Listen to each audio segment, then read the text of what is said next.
सर्व संतों की, सर्व भक्तों की, धर्मी पुरुषों की, श्री छुड़ानी धाम की, सत साई। ग्रीव नमो नमो सतपुरुष को नमस्कार गुरु के नहीं, सुर नर मुनि जन साधवा संतों सर्व सतगुरु साहेब संत सब है दंडोतम प्रणाम। आगे पीछे मध्य हुए तिनको जा कुर्बान, निराकार निर्विषम काल जाल भय भंजनम, निर्लेपम निज नीर गुणम अकल अनुव्यय सुरति समापतम, सकल समाना नीरतल उजल हिरंबर अर्धमम, बेपरवा था वार पार नहीं मध्यतम, ग्रीव जो सुमर सदोई, गणनायक गलता ना करो अनुग्रह सोई। आदि गणेश मनाऊं गणनायक देवन देवा, चरण कमल लाऊं आदि अंत करु सेवा, परम शक्ति संगीत सोई, अविगत गुण अतीतम, सत्तर पुरुष निर्मोही, जगदम्बा जगदीश, मंगल रूप मुरारी, तन मन भक्ति मुक्ति भंडारी, सुर नर मुनि जन ध्यावे, ब्रह्मा विष्णु महेशा, शेष शेष मुख पूजय आदि गणेशा, इंद्र कुबेर सरीखा, वरुण धर्म राय ध्यावे, समर्थ जीवन मन इच्छा फल पावे, 33 कोट अदारा ध्यावे, शेष 88 बहु जल पारा कट है 33 कोट अदारा ध्यावे, शेष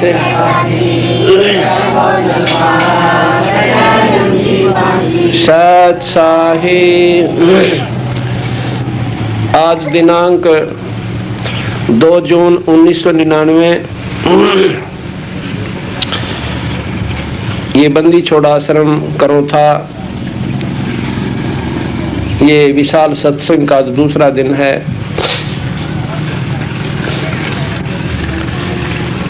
जैसा कि कल आप सुन रहे थे,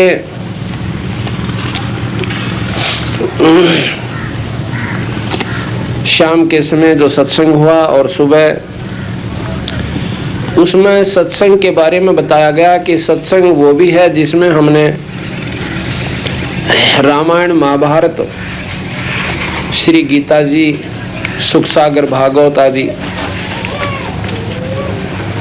की कथा, उनके अंदर जो दिया हुआ ज्ञान हमें सुनने को मिलता है, वो भी सत्संग कहलाता है।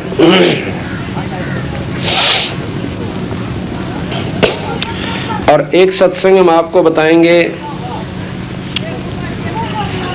जिसमें पूर्ण रूप से जानकारी दी जाएगी कि जीव कल्याण, आत्म कल्याण, जन्म मरण का दुख किस प्रकार हमारा दूर होगा, किस प्रकार आत्म कल्याण होगा। जैसा कि कल बताया था कि केवल किसी धार्मिक शास्त्र के पाठ करते रहने से जीव का कल्याण नहीं हो सकता, जन्म मरण नहीं मिट सकता। अगर वो उन सुनी हुई कथाओं को अपने ध्यान में रखता हुआ और अपने जीवन को उसके अनुसार ढाल भी लेगा, तो भी उसका जीवन सुखदायी जरूर हो जाएगा आने वाला, जब उसको मनुष्य शरीर प्राप्त होगा, यानी कष्ट कम होंगे। लेकिन लक 84 नहीं मिट सकती। जन्म मरण इस 3 लोक की भक्ति थे, चाहे वो मुसलमान साधना है और चाहे हिंदू साधना है या अन्य क्रिश्चियन साधना है, ये सिर्फ 3 लोकताएं की भक्ति है। ऐसा कबीर साहब और गरीबदासियों ने बताया। अपने नाम की भिन्नता कर रखी है। हिंदू विष्णु कहते हैं, मुसलमान उस शक्ति का नुमाइंदा मूसा जी को मानते हैं। हिंदू ब्रह्मा कहते हैं, सृष्टि के रचने वाला यानी आदि पुरुष, और वहाँ मुसलमान भाई उसको आदम कहते हैं।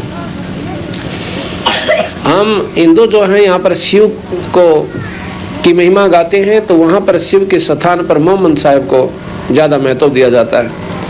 नाम भिन्न है, शक्ति जो की तो है। मोहम्मद साहब की उपासना सारी शिव की उपासना है। तो महाराज कहते हैं ब्रह्मा विष्णु महेश शिव की साधना, चाहे वो किसी भाषा बदल कर, जैसे हम बैकुंठ कहते हैं हिंदू, बैकुंठ हिंदी का शब्द है, संस्कृत का,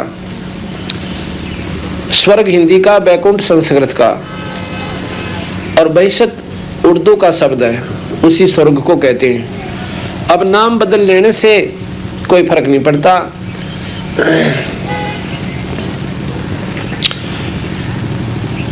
गरीबदास जी महाराज कहते हैं कि चाहे तो रोजा कहो और चाहे उसको ग्यास कहो, रोजे नाम व्रत और ग्यास के दिन भी, एकादशी के दिन भी व्रत ही रखा जा से। और कहते हैं कहने ही में भेद है, रसोई में नाज। कुछ भी बना लें उस दिन, यानी वस्तु वाकी वाह है, लेकिन कर्ण में अंतर है, भाषा का भिन्नता है, तो इससे कोई फर्क नहीं पड़ता। तो कबीर साहब के अनुसार, गरीबदास जी के अनुसार, ये तीनों साधनाएं कुछ लाभदायक जरूर हैं, लेकिन पूर्ण रूप से आत्म कल्याण नहीं कर पाती, जिसका परिणाम ये होता है कि 1,84 जन्म मन जीव का नहीं मिटता। अब कई भाई कहते हैं कि मुसलमान धर्म के अंदर पुनर्जन्म को नहीं मानते, उनके ना मानने से यह घटना खत्म नहीं हो सकती, क्योंकि आज भी प्रमाण हमारे पास सैकड़ों प्रमाण हैं, जिन बच्चों ने आकर के अपने पुनर्जन्म की कथाएं सुनाई हैं, और आज भी वो मौके पर विद्यमान हैं, वहीं पर हैं। और उनमें से एक कथा हमारे पास अभी भी मेरी जेब में डली हुई है, जो कि बहुत लेटेस्ट है, वो आपको पढ़ के सुनाता हूँ। इससे पता चलता है कि सच्चाई के सामने बनावटी जो अपने नियम है, अपने अनुसार जो हमने धारणाएं कर रखी, वो गलत है, वो हमारे को कामयाब नहीं होने देंगी। तो सब जो जिन्होंने ये बताया कि जन्म मरण बहुत जरूरी है, क्योंकि गीता जी को हम सबसे उत्तम शास्त्र मानते हैं हिंदू धर्म के अनुसार, और उसमें भगवान कृष्ण खुद कहते हैं कि ये जीवात्मा अपने पुराने शरीर में त्याग कर और नया शरीर धारण कर लेती है। जिस प्रकार व्यक्ति पुराने वस्त्र छोड़कर फटे पुराणों को और नए धारण कर ले, कितना अंतर है।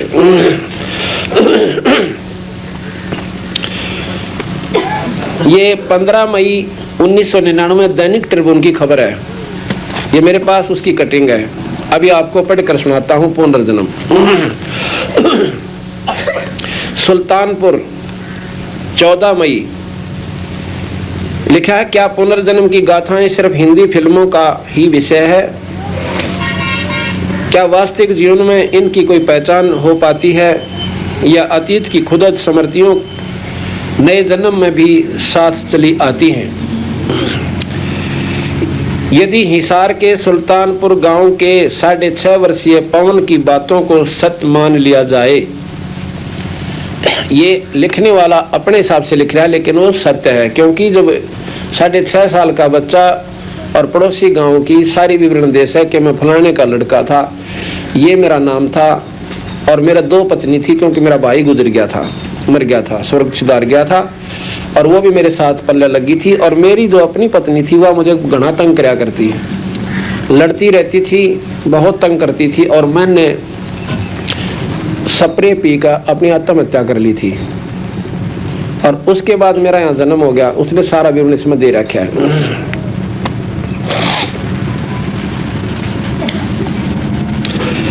जाए तो हिंदी फिल्म सत्य मान ली जाए तो हिंदी फिल्मों की कहानी के लिए मसाला सहज ही उपलब्ध हो जाएगा। ये तो उस लेखक की अपने विचार दे रहा सब, लेकिन सच्चाई साथ में लिख रहा है कि वो ऐसे ऐसे मेरे साथ उसके सामने बात हुई उस पवन कुमार से। सुल्तानपुर गांव के एक किसान सतबीर सिंह के घर 6.5 वर्षीय पूर्व जन्म बालक का नाम पवन रखा गया, लेकिन 4 साल तक आते आते पवन लाडवा गांव की बात करने लगा। 4थे साल तक वो कर रहा है इन बातों को। सतबीर उसे डांट कर चुप करवा देता। यो सतबीर के पवन समेत 2 लड़के व 2 लड़कियां हैं, जिनमें पवन सबसे छोटा है। सतबीर का कहना है कि इस वर्ष होली वाले दिन जब उसके हाथ पर मेहंदी लगाने लगे तब पहले तो उसने टोकते हुए कहा कि मानसा के हाथा पर मेहंदी ना लगाते, यानी अपनी भाषा में बोला कि मानसा के हाथ पर मेहंदी नहीं लगाते। क्या फिर उसने जोर देकर कहा कि हाथ पर उसका नाम इंद्र सिंह लिखवा दो। उसने अपने पिता का नाम हरि सिंह बताया और अपने आप को लाडवा निवासी कहा। धीरे धीरे ये बात चल निकली। लाडवा के एक महिला आई। लाडवा गांव पड़े से बिल्कुल सीम लग गया, जैसे डिगल और करौथा की आपस में। लाडवा की वो एक औरत आई, एक महिला वहां पर गई हुई थी अपने किसी कामवश, और पवन कुमार ने उसे पहचान लिया। उल्लेखनीय है कि लाडवा और सुल्तानपुर के बीच दूरी सिर्फ ये 8 किलोमीटर है। उसने 8 किलोमीटर बताया। इंद्र सिंह के रूप में पवन ने बताया कि उसके 3 लड़के व 3 लड़कियां थी। दूसरे भाई की पत्नी छोटो से उसकी दूसरी शादी हुई थी, क्योंकि भाई की मृत्यु हो गई थी। दूसरी पत्नी से इंद्र सिंह का झगड़ा रहता था। घरेलू विवाद से परेशान होकर इंद्र सिंह ने आत्महत्या करने का मन बनाया। खेत में पहले से ही स्प्रे की बोतल दबा कर रखी थी। एकांत देखकर स्प्रे पी ली। उस दिन किसी मामले में गांव में पहले ही पुलिस आई हुई थी। पत्नी ने बिना ज्यादा बताए दाह संस्कार भी कर दिया ताकि कहीं मामला बिगड़ ना जाए। इस तरह इस लीला समाप्त करने के बाद इंद्र सिंह का कहना है कि राम ने 3 महीने उसे रखा, फिर उल्टा छोड़ दिया। वह लाडवा से सुल्तानपुर अपनी दादी के पीछे पीछे आया, जो अब उसकी दादी है, पौन रूप में। कहते हैं मैं उसके पीछे पीछे लग लिया, जैसे प्रेत आत्मा आया करे, ऐसे वो जीवात्मा उसके पीछे पीछे आया और घर के किवाड़ के पीछे छुप गया। दादी ने लड्डू जलेबियां बालूशाही बांटी। इंद्र सिंह कभी कभी कविता करने की तरह कहता है, नदी के जड़ में खेत, खेत में झोंपड़ी, कीकर का पेड़, और सपड़े पीकर मरा क्योंकि लुगाई से बिगड़ गई। छोटा सा बच्चा ये बातें अपने आप बोलता रहता है, 6.5 साल का। बस एक छोरी थी मेरी तरफ, वो लड़का कहता है कि बस एक छोरी थी मेरी तरफ, बाकी सब थे माँ के साथ, माँ की ओर। घर में 2 कमरे, बीच में डोडी, ऊंची जगह पर घर।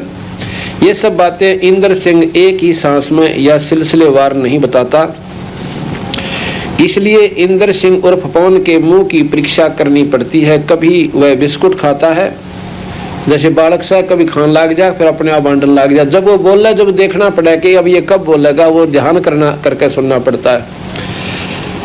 कभी कोल्ड ड्रिंक तो कभी उसका मूड उखड़ जाता है, कभी शर्मा जाता है, कभी शुरू में ही कह देता है कि लाडवे का इंद्र हूँ, मेरे बाप का नाम हरि सिंह था। पवन के पिता सतवीर का कहना है कि चर्चा सुनकर लाडवा के कुछ लोग आए।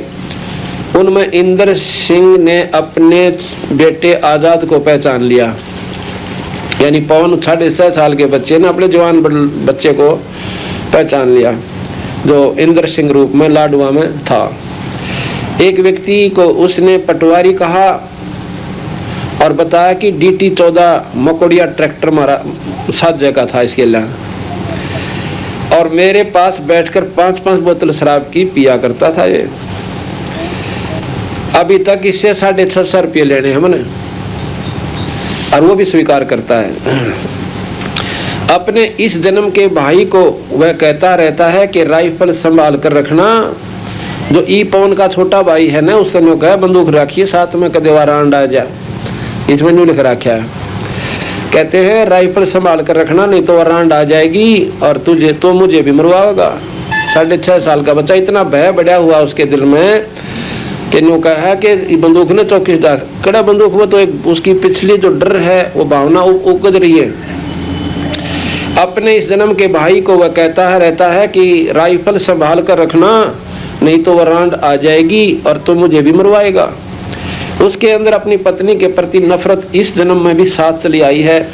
वह साफ कहता है कि लाडवे के और लोगों से मिल लूंगा पर उस रांड से नहीं मिलूंगा। अब 6.5 साल का बच्चा ऐसे बोल रहा है जैसे बहुत बड़ा आदमी बात किया करे। पवन पहली कक्षा में सुल्तानपुर के ही सरकारी स्कूल में पढ़ता है। फिर भी जब से उसके पुनर्जन्म की चर्चा फैली है, उस बच्चे उसे छेड़ते हुए पूछने लगते हैं, हाँ तो इंद्र सिंह तेरे कितने छोरे छोरियां हैं। इस पर पवन की पढ़ाई भी प्रभावी हो रही है और दूसरे उसे अब दूर दूर के लोग देखने आ रहे हैं। आशी के पूर्व विधायक अमीर चंद मक्कड़ भी उसको देखने गए। अब ये तो बहुत नजदीक या नियरेस्ट है, बहुत मतलब ताजी घटना से।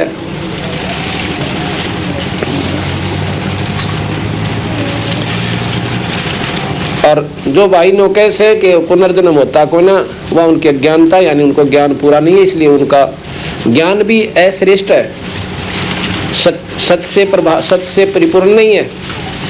और बंदी छोड़ भगवान कबीर साहब ये सब मानते हैं, पुनर्जन्म भी है, जन्म मरण भी है। लेकिन जब तक हम साधना गलत करते रहेंगे हमारा जन्म मरण मिटे कोई ना। जन्म मरण का दुख सबसे भारा बताया।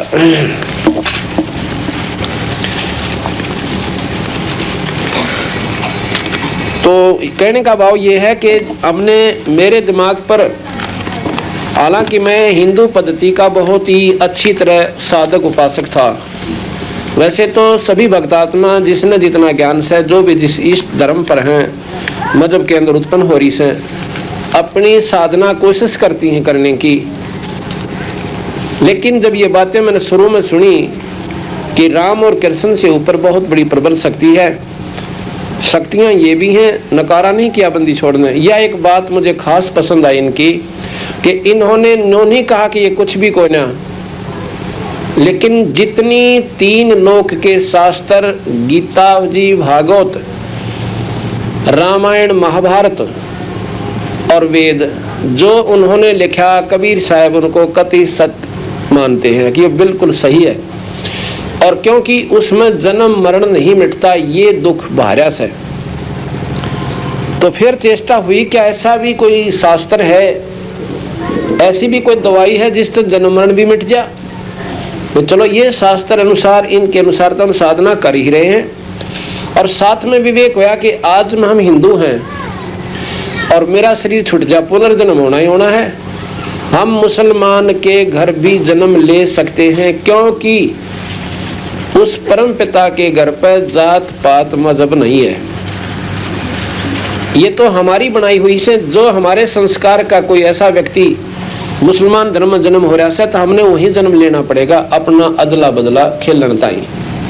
और यहाँ कोई आपस में हम खुशी में ना इकट्ठे हो रहे, कोई लेने आ रहा है, कोई देने आया हुआ है, कोई कर्जा किसी के सिर पर है तो ईब अपने पूरे कर जाएगा। महाराज कहते हैं, एक लेवा एक देवा दूतम और कोई काहू का पिता नहीं पूतम। ये ऋण संबंधी जुड़ा एक ठाठा, अंत समय सब 12 बाटा। एक बार कहते हैं 2 भाई थे। जो बड़ा भाई था वो काफी आयु का हो रहा था, यानी 30-35 वर्ष का, और 25 वर्ष के आसपास की आयु थी। और दूसरे उसके पिता ने दूसरी शादी करवा ली थी। वो पत्नी बचपन में ही मर गई थी उसकी। तो दूसरी शादी जब करवाई तो दूसरी औरत से, यानी उस बड़े भाई की मौसी से एक लड़का फिर उत्पन्न हुआ 10-12 वर्ष के बाद। यानी उन आपस में काफी भिन्नता थी आयु की। और अच्छी जमीन थी, बढ़िया काम था, बड़े भाई की शादी हो चुकी थी। एक बार क्या हुआ कि वो छोटा भाई जो था बीमार हो जाता है। मौसी वाला लड़का बीमार हो गया तो काफी इलाज उलाज की भी कोशिश की। अंत में दोनों पति पत्नी यानी भाई भाभी उस छोटे भाई की बतलाने लगे आपस में कहने लगे कितने पैसे ला दिया हमने, यो ठीक भी ना होता। और फिर विचार आया कि क्यों ना इसकी टिकट कटवा दें, डॉक्टर ने कह के और इसको जहर का सुआ लवा दे। किसने बेरा पाटा है, कौन जाने इन बातों ने। सोचते दवाई बीमार था, मर गया, कट्टे रहन टंटा मेटा, रोज बादशाह बोलने हमारे को देखा जनता।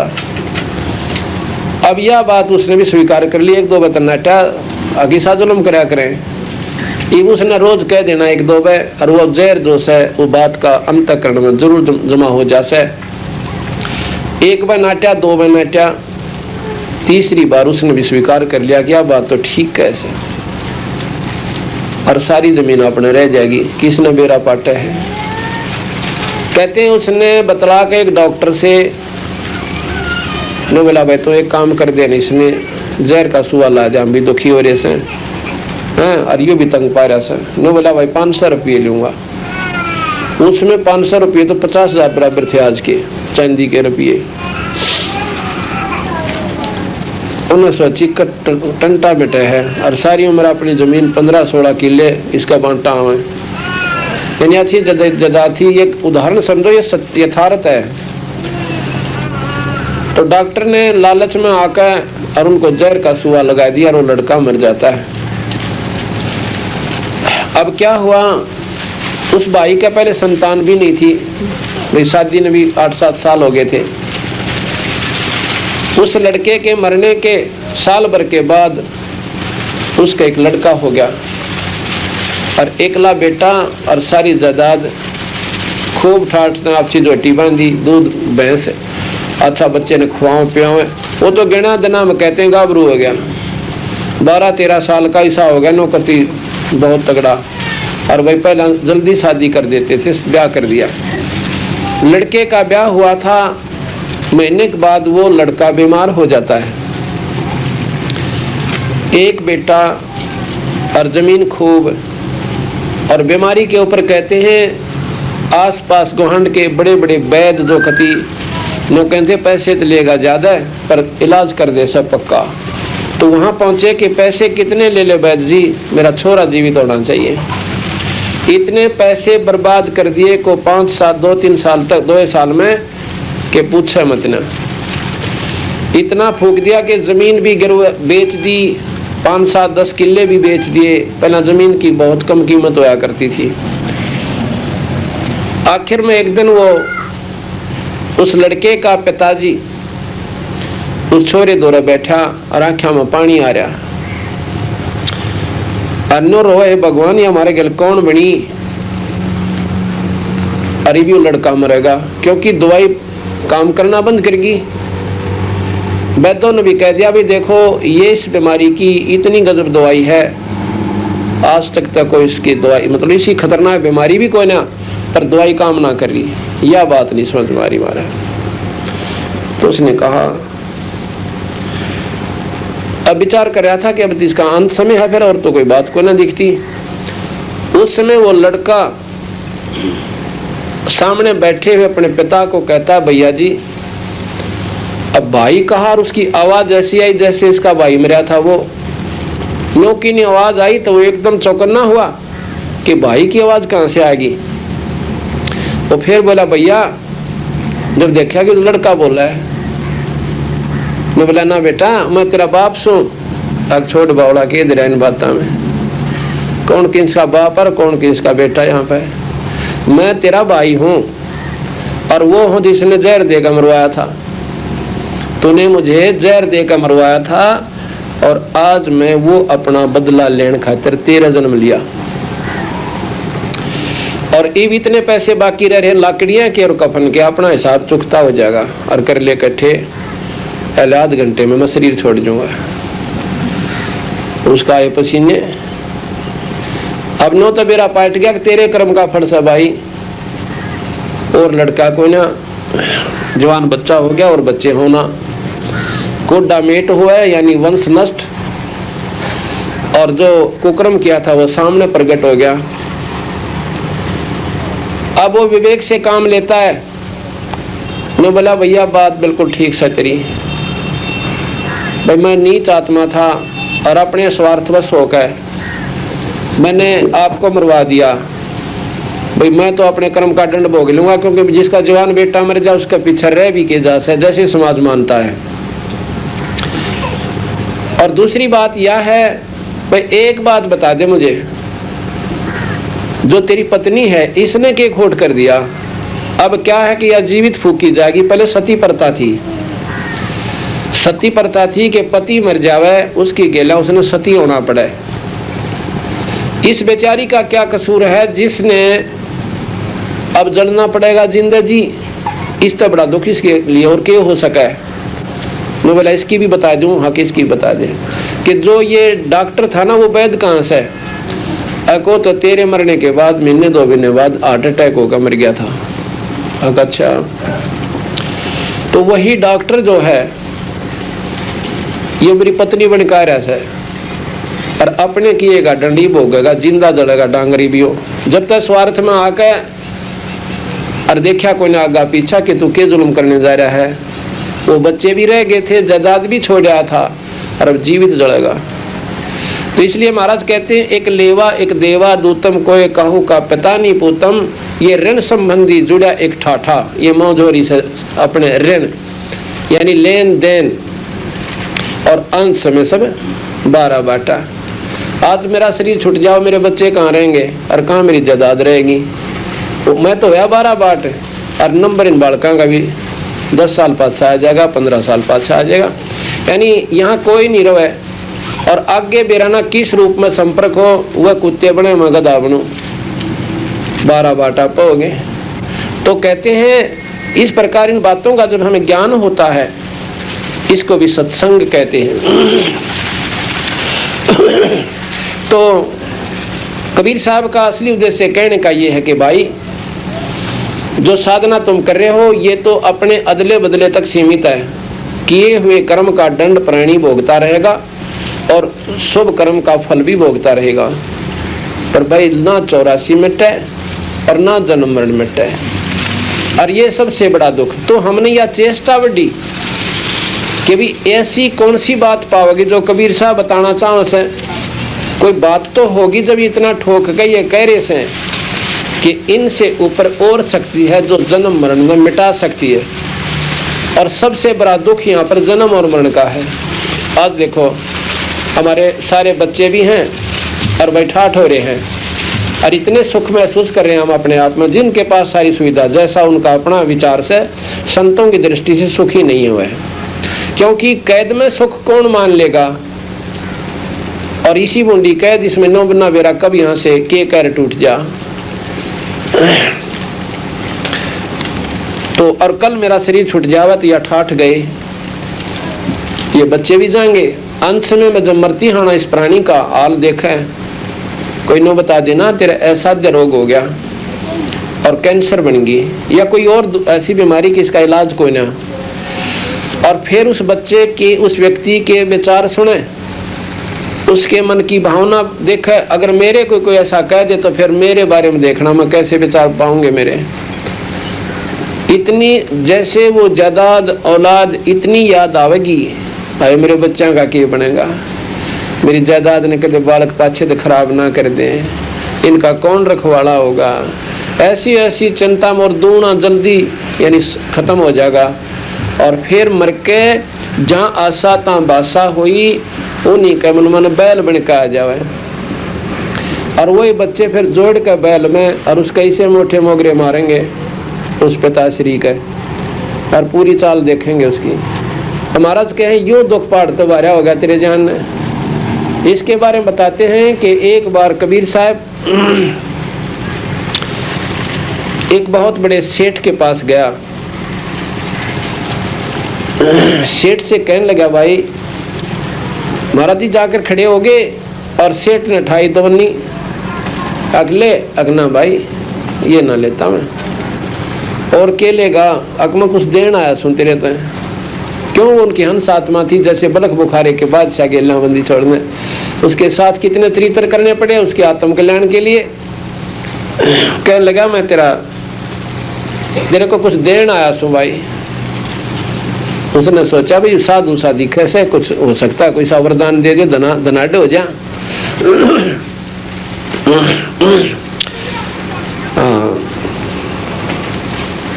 सेठ नहीं, एक जमींदार था, गलत कह गया मैं। एक जमींदार के पास गया और कहने लगा, कौन है भाई तुम? अक मैं ऐसे ऐसे संत सु भाई, क्या आ जाता है, रोटी खा ले। क्योंकि आदर सत्कार खूब किया, रोटी खा ली, महाराज ने पानी पी लिया। अब भोजन पा लिया तो फर्ज बनता था महाराज का कि इसने थोड़ी बहुत समझा दूं भगवान के बारे में। कहने लगा, भाई आजा भगत जी, बैठ जा मेरे पास। अक बैठ गया जी कि भगवान का नाम लिया करो, ये 2 दिन का जीवन से सदा जग में ना रहना, और परमात्मा के नाम बिना अगले जन्म में बैल बन जाएंगे, नो हो जाएंगे, फलान हो जाएगा। काफी समझाया। वो कहने लगा, महाराज जी बात तो आपकी बिल्कुल ठीक लगा मैंने, पर एक बात से, क्या कि अभी तो मेरे बच्चे छोटे छोटे हैं, ये थोड़े सियाने हो जाएंगे ना, और फिर एक बार दर्शन दियो, एक बार इन्हें ब्याह दूं, इनकी शादी कर दो, मेरा फर्ज उतर जाए, और फिर मुझे आप मेरे साथ आई, मेरे पास आइयो, और मैं जरूर आपकी बात मान लूंगा। कबीर साहब ने कहा, भाई क्या भरोसा इस जीवन का, ये कई दिन का से, अपना नाम ले लो और आत्म कल्याण करो, भगवान का नाम भी जपते रहियो और काम भी करते रहियो। ने बोला, ना ना ना, नाम तो जब लेंगे कति सारे काम तो फारिग हो गए महाराज जी, फिर भजन बढ़िया होगा। ने बोला, भाई भजन तो जो आपका काम में होगा ना, फिर कोई ना हुआ। आप सुबह हड़ जोड़ते हो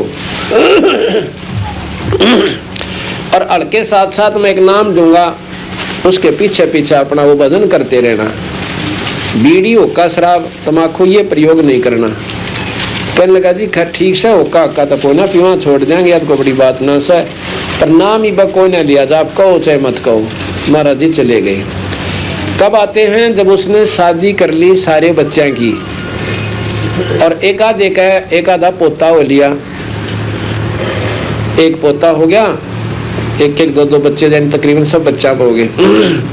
कबीर साहब फिर गए, कहा गया महाराज जी, कहा गया भाई रोटी खा ले, भोजन पा लिया। महाराज जी ने फिर वो चर्चा करी कि तो भाई भगत जी आप फारिग हो लिए और नाम ले लो। ने बोला, महाराज जी एक बात बताऊं आपने कि नाम क्यों कर ले लो, छोटे छोटे पोते और ये पोती, बच्चे करें खेत में काम और मैं इन्हें घर में देखूं सू, अगर मैं नहीं संभालूंगा, मैं नाम पर लाग गया तो इन बच्चा ने कौन रखेगा, और खेत में घना नुकसान हो जाएगा। मैं बोला, भगत जी अर्थ ने क्यों वायदा कराया था? अब बात तो आप ठीक कहो सो, पर समय भी तो देखा जा से कोई ना सूत मान दी। ने बोला, भाई 2 दिन का जीवन है, शरीर छूट जाएगा, वीरान माटी होगी। अकना महाराज जी देख फिर मिलियो कभी आकर के। अब क्या होता है, अब भाइयों 5-4 साल में उसकी टिकट कट गई, यानी वो शरीर छोड़ गया, और फिर बैल बन गया। महाराज जी आए 10 साल के बाद, उसने आके पूछा, भाई वो औरतें भाई घर में, कहा थारा वो कहाँ गए ससुर जी? महाराज जी उन्हें तो 3-4 साल हो गए, वो तो देहांत हो गया उनका। मर गया? कहाँ मर गया? महाराज जी ने तो ज्ञान था ही सारा, तो कहने लगे, देखा को तो भाई बैल बन के और उन बेटिया का लाग रहा से खिंचाई करन। खेत में पहुंचे, जाके उन्हें हल रुकवा लिया। महात्मा ने वो बालक भी जाने थे महाराज जी को, आज महाराज जी बड़े दर्शन दिया, जो बैठ जाओ। बैठ गया भाई। मैं बोला, भाई एक बार इस तरह बैल तो बतला लूं 2 बात। इससे क्या बतलाओगे? बताऊंगा, फिर बताऊंगा, इससे क्या बतलाऊंगा। उसके कान में जाके कहने लगा, सुना चौधरी साहब के हाल से, वो नो कान ठाए उसने। महाराज जी की शक्ति ने झोटा बुला दिया गरीब कबीर साहब ने। कहने लगा, भले पुरुष में क्या करता तेरे ते जीवात्मा तो को ना मान्या, क्या करता महाराज जी? आप तो घर उजाड़न की बात करो, सारी काम छुट्टिया करे करे। नो बोला, भले पुरुष तो बैल बन गया रे, अब तने के वेरन बातांगा। आपने सारा ज्ञान को ना बोला, अच्छा क्यों करे कि मेरी जगह मान ले कोई और निकम्मा बैल आ जानता तो थोड़ा काम करो, और भड़का का नाश हो जाता। बोला, निर्भाग तो जमा कति पशु ठीक का पशु बनाया भगवान ने, तो अच्छा बीरा करके खिंचाई तू लग गया। आँखा में ढी डारी पानी पड़े और फांसा में होकर नंगे पैरां ऊपर तो बालक मारे सटे उसका और फिर भी न खूब राजी हो रहा। ये ममता इतनी कसूती गाइड रखी इस कालबली में, इतना अंधेरा कर रखा है। उसके बाद बताते हैं वो बैल भी शरीर छोड़ गया और फिर वो सर्प बन गया और कितो 200-400 रुपये दाब के साल में दबा रखे थे, यानी मकान के बीच में। वहां पहुंचा सांप, क्यों सांप उन्हें ढूंढता है डरने का, पैसे के ऊपर आता है सर्प। औरता ने उसके छोरे की बुआ ने देख लिया, सांप सांप रुके मारे। वो बालक आकर लड़किया ने और लाठी लाए और बाजते बाजते को मोरी में निकलने लगे, 1-2 लाठी लाएगी और वह सांकड़ी गई टूट, वो जो उसकी आड़ी हुआ अगर माड़ी माड़ी हुआ अच्छी छितगी और वह तड़फन लाग रहा, कुआं पाछे तल्ला कुआं आगे थे और मोरी तो बाहर निकल गया पड़ा, दूर सी जाकर निकल गया जहाँ वो दिखाई ना दे सके। तो कबीर साहब वहां जाकर कहने लगे, सुना भाई चौधरी साहब ई बोल के सलाह से तेरी। न बोला महाराज जी तो जमाने कम में बालक से मेरी एक नहीं सुनते, मैं गया था धन बताने तो मेरे पीछे पड़ लिए। न बोले ईब के सलाह है आगे मेरा पीछा छुटवा दो। तो कहते हैं समझ मत आई पर सांकड़ी तोड़वा का आई तेरा यार, क्यों कहावत सी है कि मान्या तबर बेटी के बाप है हाड़ तोड़वा के मान्या। तो कहते हैं फिर उसका सर्वजूनी छुटवा के उस आत्मा को फिर दोबारा जन्म दिया और फिर उसकी भक्ति का अधिकारी बना के जब उसका छुटकारा करवाएंगे। तो इन बातों को चाहे उदाहरण समझ लो, चाहे सच्चाई से नो की नो, इन चाहे कितने बिड़ा लो कहीं पर लगा लो, पर बात सत्य है और इसी का प्रमाण से भी शास्त्र भी दे हैं। तो महाराज कहते हैं मेरी शरण में आने के बाद ये जीव आत्मा पुनर्जन्म को नहीं प्राप्त होगी। अगर पुनर्जन्म होगा तो मनुष्य का होगा, मानव शरीर, स्त्री या पुरुष दोनों को मानव शरीर कहते हैं। अंग्रेजी में इसको ह्यूमन बॉडी कहते हैं और इसमें बताया है कि आप बेशक आके हमारी शरण में आके देख लो। कहते हैं मासा घटे न तिल बढ़े बिद ना लिखे जो लेख, और साचा सतगुरु मेट के भाई ऊपर मारे मेघ। जैसे कल मैंने बताया था अहिल्या को रामचंद्र जियों की पैरों की धूल लगने से वो दोबारा स्त्री रूप मिल गया। ऐसा क्यों? क्योंकि ये पहले कहा गया था, ये होना था।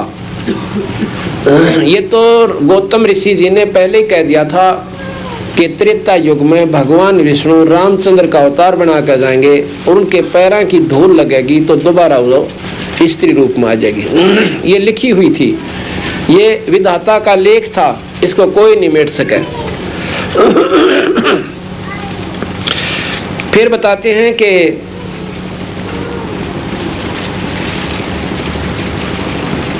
काल्यवन ने जब चढ़ाई की तो वो भी लिखा है कि मुचकन से ही मरना था, कृष्ण के बस का कोई ना था।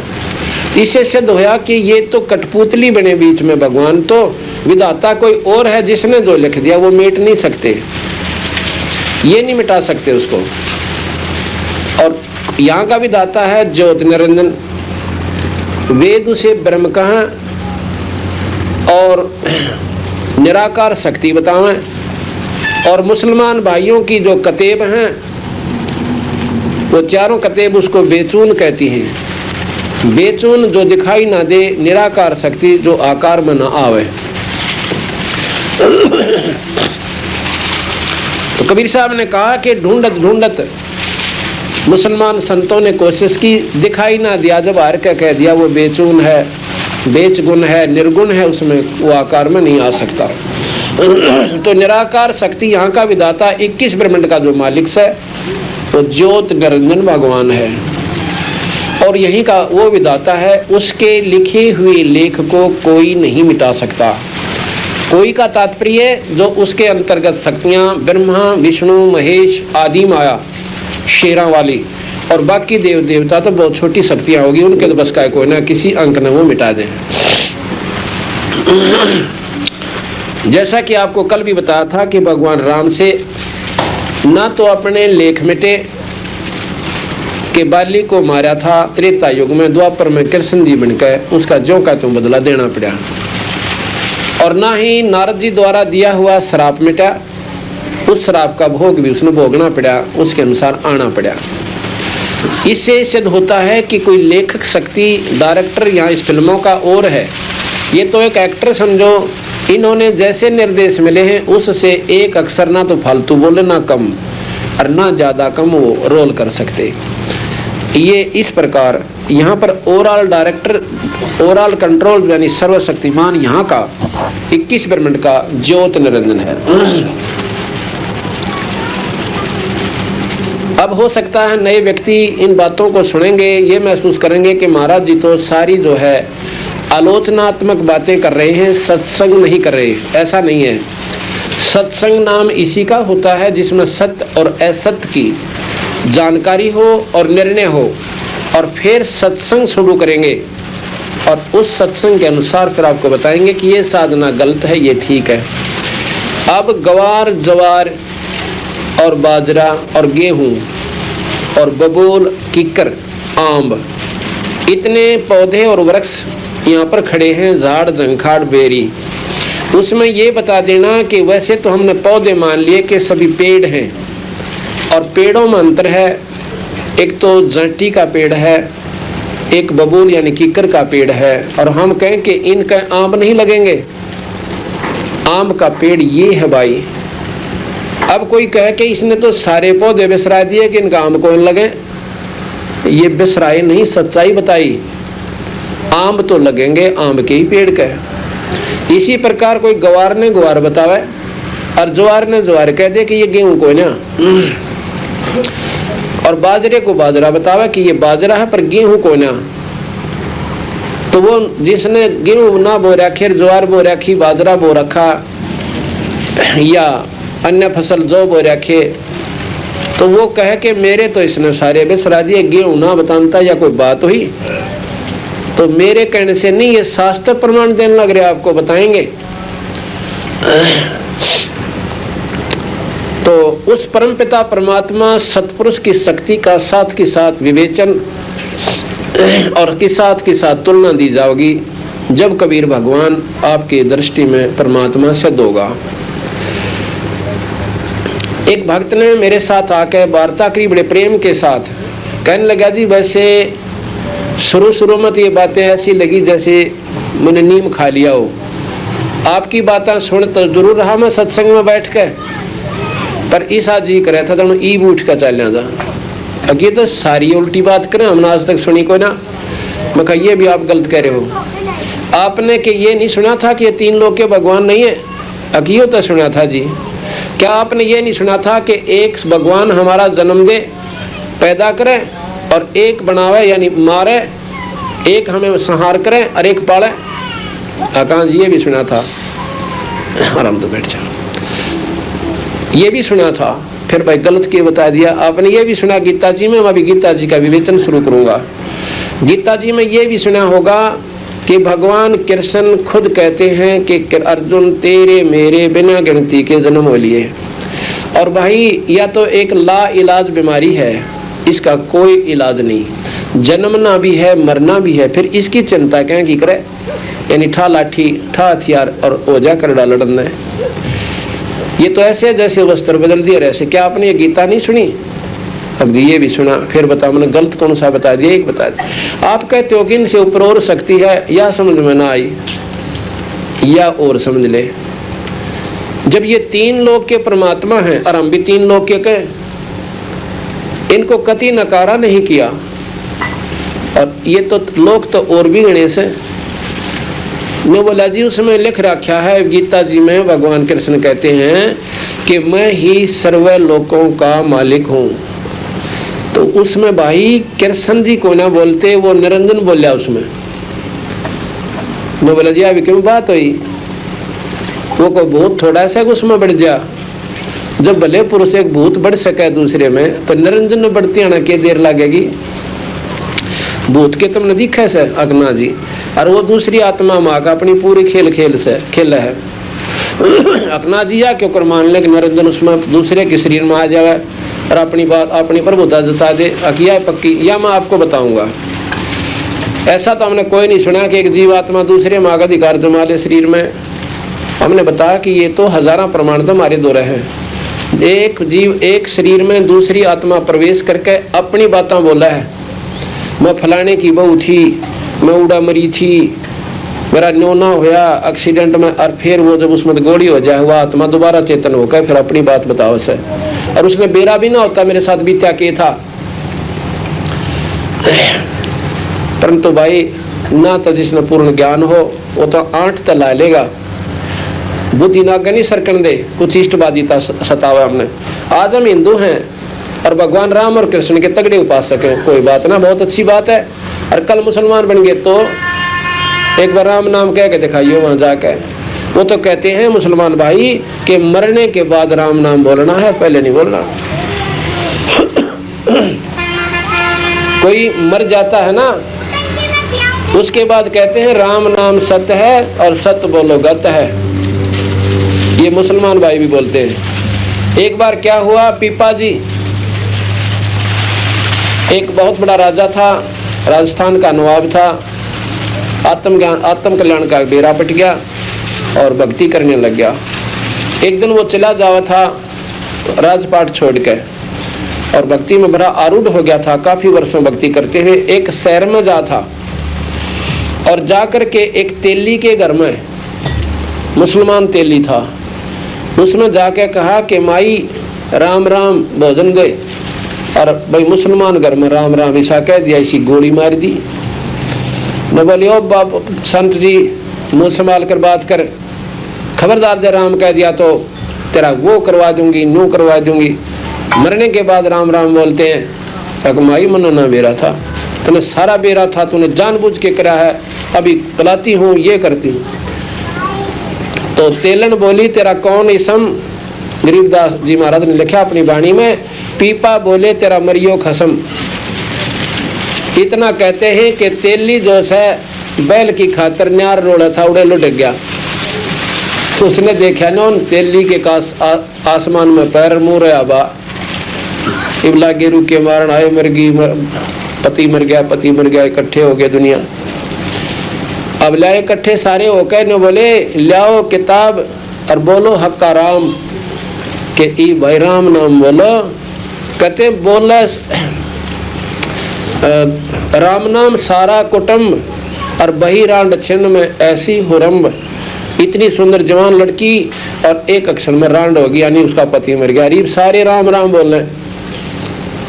और पीपा जी फिर आगे अकबोल मालन इब्राजी होकर बोले राम राम। इब कह ले तो मेरे पाछे बोला करें, किसी प्रकार से ले लो भगवान का नाम।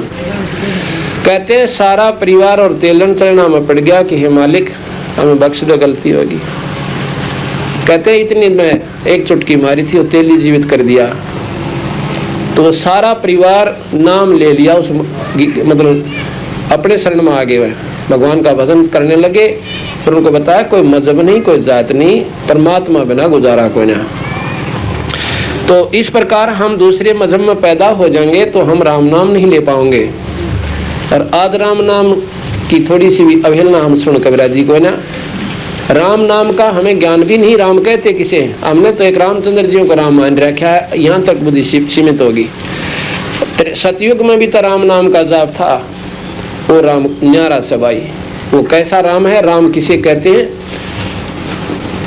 राम एक शक्ति का नाम है, जैसे गॉड इज द पावर, शक्ति का नाम परमात्मा है, जिसमें जितनी शक्ति उतना ही राम है।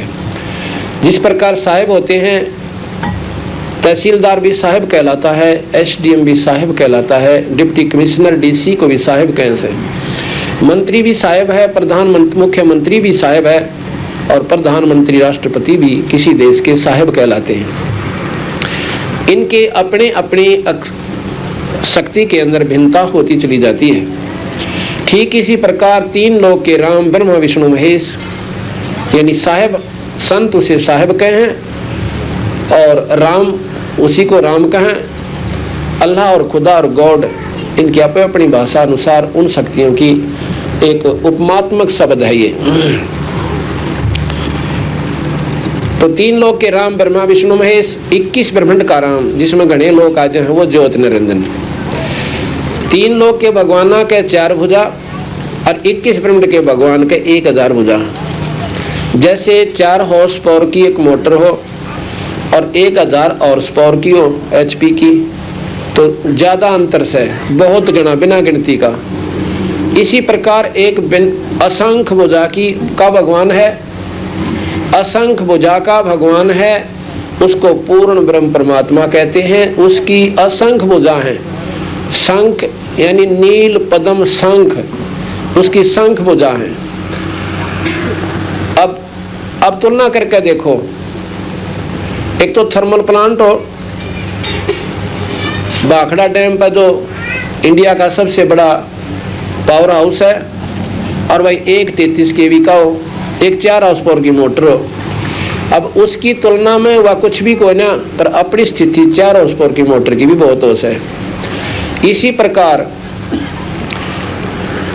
21 ब्रह्मांड के भगवान ज्योत निरंजन को ब्रह्म कहा।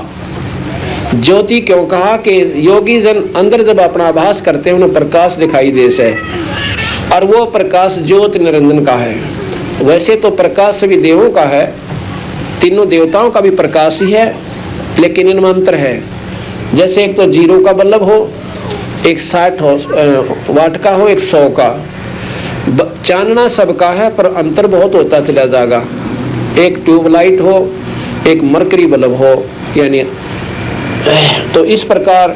और फिर एक दिन निकला है, दिन निकलने के बाद वह सारे फेल हैं। देख सकते 1000 ट्यूब जला दो और 1000 बल्ब ला दो, वो कोई काम ना करें। वो सूर्य का चांदना रोशनी ज्यादा लाभदायक होगी, उससे शक्तिमान है। इसी प्रकार ये 4 भुजा के भगवान ब्रह्मा विष्णु महेश और 21 ब्रह्मांड का भगवान 1000 भुजा का सेंसर भुजा का ज्योत निरंजन। और इससे ऊपर एक परब्रह्म है, ब्रह्म और परब्रह्म। अभी तक हम भी नहीं सोचा करते, कहीं पूछते ना विद्वानों से जो बड़े बड़े मंडलेश्वर, तो हम पूछते जी ब्रह्म और पारब्रह्म में कोई अंतर है? अक नहीं, वही ब्रह्म वही पारब्रह्म। उसकी उपमा की गई है, ब्रह्म की और पारब्रह्म की एक उपमा दी गई है। और मां पूर्ण ब्रह्म भी लिखा है कि बस वही ब्रह्म, उसको पूर्ण कह लो और चाहे परब्रह्म कहो। उनकी बात सुनकर हम चुप जरूर हो जाते थे, पर अंतःकरण में जरूर रहती। जब ब्रह्म के आगे पूर्ण लगाया है तो ब्रह्म कोई और शक्ति है, और पूर्ण जब उसके साथ लगा है तो ब्रह्म पूर्ण नहीं है। नहीं तो पूर्ण शब्द की कोई आवश्यकता नहीं थी, और परब्रह्म की कति आवश्यकता ना थी। अब कोई दादा और परदादा एक माने, परदादा यानी दादा से भी और ऊपर श्रेष्ठ, वो उसको परदादा कहते हैं। दादा का भी बाप परदादा कहलाता है। इसी प्रकार ब्रह्म का बाप जो है वो अक्षर पुरुष है। जो समझ लो कि उस अक्षर से उत्पत्ति, क्योंकि अंडा जो आया था अक्षर की दृष्टि से फूटा था, और उसमें से वो जीवात्मा, वो निरंजन ज्योत निरंजन निकला था। वैसे इसे पुत्र तो पूर्ण ब्रह्म का ही है, तो कहते हैं इससे ऊपर एक पूर्ण ब्रह्म शक्ति है। ज्योत निरंजन ब्रह्म, अक्षर पुरुष परब्रह्म, और पूर्ण ब्रह्म सत्पुरुष जो है वो पूर्ण ब्रह्म। अब हम उपासना करते हैं उस पूर्ण ब्रह्म की, और ये शास्त्र ज्ञान देते हैं सिर्फ ब्रह्म तक का, यानी विष्णु प्राण विष्णुताई का, शिव प्राण शिव जी की लीला, और ब्रह्म प्राण जो है ब्रह्मा का, और जो वेद है ये उस निराकार शक्ति की उपमा गाता है। तो इस प्रकार हमारे मन में उसको हमने बताया कि देख भाई, अगर ऐसा नहीं तो आप बताओ। अगदी ब्रह्म और परब्रह्म तो एक का बताओ है, एक नहीं हो सकता। हमने बेरा नहीं था, ज्ञान नहीं था, इसलिए इस शक्ति को हम एक ही मान लिया था। तो इस प्रकार जब हमने इन बातों का ज्ञान हुआ, जब पता चला कि ज्योत निरंजन यहाँ पर और ऑल डायरेक्टर है, इस 21 ब्रह्मांड में जो भी हो रहा है उसकी मर्जी से हो से, उसकी मर्जी के बिना एक पत्ता यहाँ पर नहीं हिल सकता। अब हम उपमा गाँव हैं, क्योंकि 3 लोक के अंदर ब्रह्मा विष्णु में इसकी मर्जी चाले, पर इतने चाला जैसे डिप्टी कमिश्नर की जितनी उसको दे रखी हिदायत और जितनी उसकी पावर्स है उनको खूब प्रयोग कर सके। और जब ऊपर से डायरेक्शन आ जाएगी उसकी वो शक्तियां निष्क्रिय होकर जो नए ढंग से उसको सरकार बोलेगी, मुख्यमंत्री आदेश देगा, वो करना पड़ेगा, अपनी शक्ति दूर कर देगा। उस पर मुख्यमंत्री के हुक्म बिना वो पत्ता नहीं हिला सकता डिप्टी कमिश्नर। तो वो विशेष परिस्थितियों में मुख्यमंत्री ऐसी हस्तक्षेप किया करता है, बाकी वो फुल फ्लैज से डीसी अपना करता रहो। जो उसको हिदायत दे रखी है, जो उसके कर्म क्षेत्र यानी उसकी शक्ति का क्षेत्र बना रखा है, उसकी पावर का जो लिमिटेशन बना रखी है, सीमित सीमा दे रखी है, उसमें वो खूब अपना काम करो। वहां पर फिर उसके हुक्म बिना पत्ता नहीं हिलता। तो यहाँ पर तीन लोक में ब्रह्मा विष्णु महेश इतने ही काम को सुचारू रूप से करेंगे जितनी उनकी उनकी शक्ति का जो सीमित सीमा है उससे बाहर वो नहीं कर सकते। उतने में वो पूर्ण शक्तिशाली है। उसको सर्वशक्तिमान भी कहते हैं क्योंकि तीन लोक में सर्वशक्तिमान ब्रह्मा विष्णु महेश तीनों देवता हैं। 21 ब्रह्मांड में सर्वशक्तिमान ज्योति निरंजन है और भाई और आल सब के ऊपर पूर्ण ब्रह्म परमात्मा। वैसे बीच में परब्रह्म रह गया, ये परब्रह्म भी उस सत्पुरुष का ही अंश है। इसमें 7 शंख ब्रह्मांड का वो मालिक है परब्रह्म। 7 शंख, नील पद्म शंख। और कबीर साहब और आल ब्रह्मा जो परमात्मा है सत्पुरुष, वो पूर्ण ब्रह्म, वो असंख्य यानी बिना गिनती के ब्रह्मांडों का और साथ में ये 3 लोक थे, उसकी तुलना में ऐसे हो गए जैसे 4 हॉर्स पावर की मोटर और उस थर्मल प्लांट के सामने जो कि भाखड़ा डैम पर बन जैसे, और जैसे सूरज के सामने 0 का बल्ब, 100 का बल्ब और 1000 का भी हो, और चाहे कितना ही लाख ला दो यहाँ पर उस सूर्य की रोशनी के बराबर वो नहीं हो सकते। इसी प्रकार उस पूर्ण ब्रह्म परमात्मा की शक्ति के सामने ये सभी शक्तियां फिर निष्क्रिय हो जाती हैं जब उनसे संपर्क हो जाता है। जैसे सूर्य उदय हुआ और ये सब जितने भी कृत्रिम जो बनावटी हमारे चांदने थे खत्म हो गए, और ये भी कृत्रिम लोक हैं